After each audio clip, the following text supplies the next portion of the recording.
Група земјоделци од руралните подрачја во рамки на општина Тетово со јавен протест алармираат денес дека се уште чекаат исплата на оштета поради невремето во јуни 2024 година.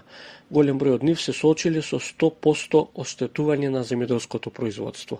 Иако добиле решенија дека 5% од евидентираната штета ќе плати општината и уште толку преку државниот буџет, пари не добиле.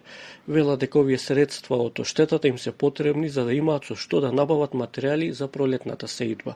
Се жалат дека немаат можност за осигурување на земјоделските поседи. Ја 500 тона бостан сам имал оштетана. Па што со тоа набавен. Ни еден динар немам од државата.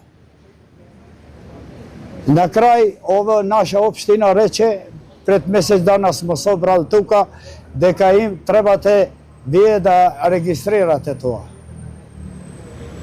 А тука кај нас нема тие што можеме да сигурамо земјоделство. Никој не ги према.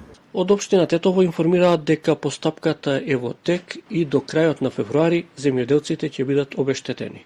Надлежните институции ги завршија административните процедури, отварајќи го патот за извршување на исплатите. Според предвидената динамика, се очекува обештетувањето на погодените земјоделци да биде извршено до крајот на овој месец. Според земјоделците, околу 500 луѓе пријавиле штети по невремето во 2024 година.